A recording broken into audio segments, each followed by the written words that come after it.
Life is a winding road.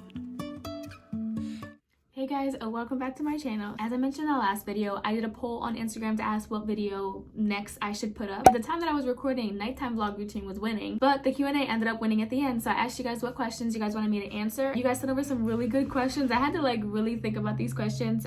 So let's just start. Okay, so the first question is, how do you get your toddler to sleep through the night? So this is still a struggle. If I'm being honest, this is still a struggle. So my son will have like 4 or 5 days where he's good, and then one night he wakes up in the middle of the night, 3 o'clock in the morning, screaming his head off and refuses to go back to sleep, and then it's like almost impossible to get him to go back to sleep. But for the most part, he does really good with sleeping through the night, as long as we give him a sippy cup filled with really watered down juice. But I think it ultimately comes down to the sleep routine and the sleep schedule that we establish for the kids and the overall day-to-day schedule that we set for them. So I like to go by wake windows when it comes to sleep. You would think that if you keep your child up longer or later, then that means that they won't wake up until the next day or they'll sleep longer, but that's just not necessarily the case. If you leave them awake for too long, they'll get overtired, and then they end up waking up throughout the night even more because their body just can't get into that deep sleep. So for example, my toddler's wake windows right now is 5 to 6 hours, meaning I can keep him up for as long as 6 hours without him getting too overtired. But there is exceptions when some days he'll wake up around 8 o'clock in the morning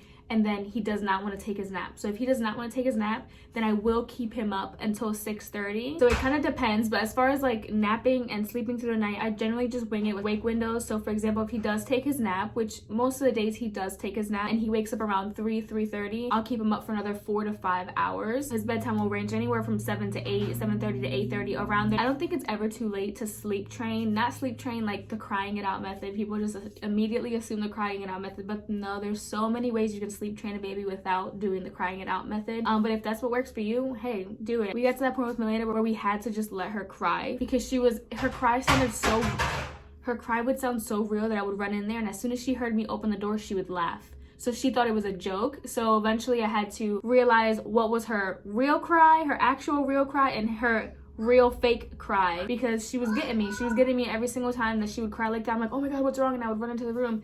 And she would be faking because she would laugh as soon as she heard the door open. And I'm like, wow, okay. So it just depends on the child, but definitely maybe look into wake windows. That's what worked for us. Okay, so next question is, what were you doing before deciding to stay at home? Before I officially became a stay-at-home mom, I was working as a prestige sales manager at an Ulta, but I ended up getting laid off. So I wasn't a stay-at-home mom by choice. I was a stay-at-home mom by force because I got laid off from my job in the midst of like the pandemic. And then at the time, I think I was already like three months or 4 months pregnant with Milena. I knew that the time would come that I was eventually going to have to stay home because we weren't going to have a sitter for both kids, but I just didn't want to do it just yet. God knows what he was doing, and he still provided for us the entire year, which was awesome, and I am still going strong as a stay-at-home mom. This next question kind of ties into that. So why did you decide to stay home? How were you able to prep for it? So basically, I got laid off like around November, and then like income tax season is usually February, March, whatever, where you would get your return. So we used that money to like try to pay off as many of our expenses as we could, because we knew we were going to be down to just one income for the rest of the year, possibly for years to come. I don't know. So we wanted to like begin the process of paying stuff down. We paid extra towards credit card bills, extra towards loans, extra towards everything that we could, so that way we could eventually get to the point where we didn't have those payments anymore. And it took an entire year to do that because we finally just paid everything off a month ago, and I did a video on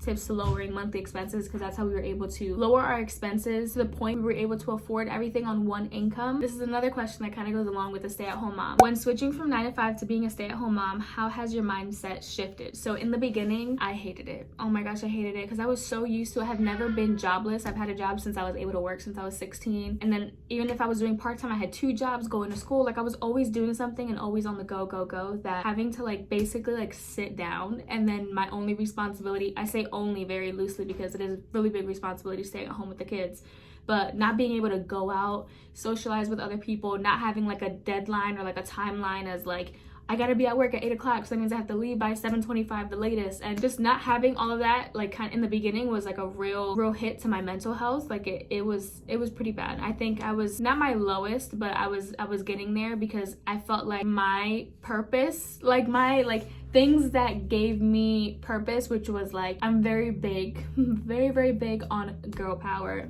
on being independent, being able to provide for myself, and not needing, I'm gonna just say it like that, and not needing a man to provide for me, not needing a man to do this, to do that, I want to be able to just do it all by myself, and I'm very big on that. And it's also a very humbling experience because now we're dependent on my husband being the sole provider for the family. But what ended up shifting my mentality was, okay, if I'm gonna be at home, I can do other things besides watch the kids. I just have to set a schedule for every single day, like have something that I'm specifically doing on Mondays, Tuesdays, Wednesdays, Thursdays, Fridays, like everything, every day I have something specific that I'm going to be doing. So it gives me something else to look forward to that isn't the same exact thing I did yesterday. My schedule right now is on Mondays, I will try to vlog. And if I'm not vlogging, I'm editing a video. So that's kind of like my Monday is like, okay, let's just jump right into the week. And normally I would really do try to vlog. Then Tuesdays will be, okay, let's go thrift shopping. So Tuesdays will be my outing with the kids. So I'll get them out. And that's another big thing, making sure you take the kids out, whether it's to the park or to the store, walking the mall, something to break out of your routine because they want to get out just as much as you do. For the most part, I take advantage of nap time. So nap times are 2 to 3 hours long every day, depending. If Zeke doesn't take a nap time, he's gonna have quiet time for at least an hour and a half. So I know that I at least have an hour and a half to focus on something, to do a project. Some of these projects have been the DIYs around my house or, you know, painting. Now that I officially started my business, which I haven't announced the name yet because the logo is still in the works, but I officially launched my business and I'm officially an LLC for interior decorating, woodworking projects, advising and decor, thrifting for someone. Like, it's just like a wide variety of different things that I love to do, kind of all meshed in one. I love that I'm able to have that, but that all came very, very slowly. And I'm still learning. This just started and I'm still trying to, like, you know, figure it all out. But I'm glad that last year I took that leap of faith and I was like, you know what, let me invest in myself. So this is going back to that question. My mind had shifted when I realized, let me work on myself while I'm home. I'm gonna be home anyways, so let me work on something, do something that I want to do that is going to better my future, that is going to progress my life and my goals and my this and my that. So for me, it was YouTube. I was like, I've been wanting to do YouTube forever. Like, this is my time. Like, I have the time to record, to edit, to, you know, to do all this stuff. So obviously you guys know I invested in the computer. I've been recording with my phone since I started. I refuse to buy the camera until I get monetized. That's gonna kind of be like my own little present for myself. For getting monetized will be, you know, to actually have a camera. But I've been using my phone this entire time, and you just make it work. Like, you have to, like, you make it work with what you got, and you just do it. Like, no excuses, no nothing, just go for it. So that's when my mindset shifted and was like, you know what, I can do both. Let me do something for me and take care of these kids. All right, next question is, how do you guys find time for each other? Best ideas, how do you squeeze in self-care time? So I'll do the first part. How do you guys find time for each other? Best ideas. Honestly, the time that we have for each other is when the kids go to sleep. So doing that whole sleep schedule and having them asleep every day, for the most part, every day from 6:30 to 7:30 gives us those 2 to 3 hours at night for ourselves. During the week, we usually have like a show that we're binge watching and we will only watch it together. I'll get some snacks whenever I do grocery shopping, so we're literally just sitting on the couch watching TV, eating snacks, and that's our bonding time. And then we've done maybe 1 or 2 trips by ourselves, like to Philly or to the Poconos, but that's about it. It's very difficult in this stage, so that's still a work in progress too. And then the second one, how do you squeeze in self-care time? I don't, unfortunately. Last time I had my self-care day was when I posted that video, self-care day, which was before Tommy's birthday, which was like 2 months ago.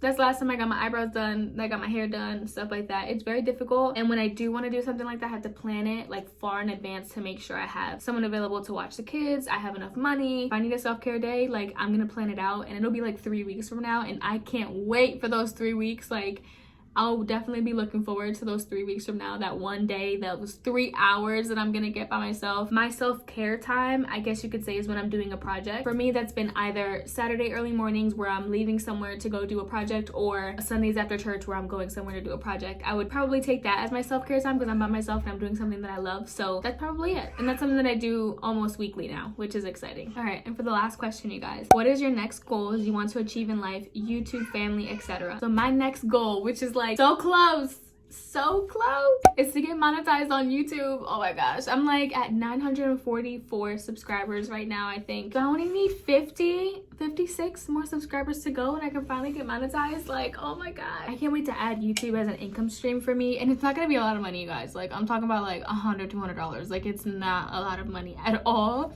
but it's something that lets me know that all my hard work for the past year finally paid off. And, you know, even though it's not like some crazy amount of money, I'm getting something for the time and the effort and the videos that I put out already and the ones that I want to continue doing. And I'm getting paid to do something that I love. Like, what more could you ask for, you know? So now that I officially registered my LLC, I just want to be able to continue to do projects outside of the home for other people. I just want to be able to do stuff that I love and get paid for it, and still be able to have the time to watch my kids, spend time with my kids. And another goal of ours is to eventually purchase some kind of multi-family home, and eventually get to the point where we are financially free, that my husband doesn't have to do a full-time technical 9-to-5 job anymore, and he can be at home with us too, and get to the point where our passive income will cover all of our minimal living expenses, you know? And we eventually want to get to the financial freedom, monetize on YouTube, buy a multi-home, get Tommy to work from home too. Sorry guys, I can go rambling on for like ever. If you have any other questions, you can leave them down in the comments. I always reply. Overall, I'm just loving where, you know, my life is heading right now, and the decision that I made almost a year ago to take matters into my own hands and invest in myself during this time. I feel like it's finally going to start paying off, I think within the next month or two, and I can't wait to share that process with you guys. I want to do an entire video on like YouTube strategies and all the videos that I watch with like the tips and tricks and everything that I basically like absorbed that I wish I knew when I was first starting off the channel. That would have saved me a lot of time, a lot of money, and my computer crashing. Stay tuned for that video. I won't do that until I get monetized and get my first check from YouTube, so that way I have numbers and stuff to show you guys. As always, I appreciate love and support, and I will see you guys in my next one. Bye guys. Driving through days and night,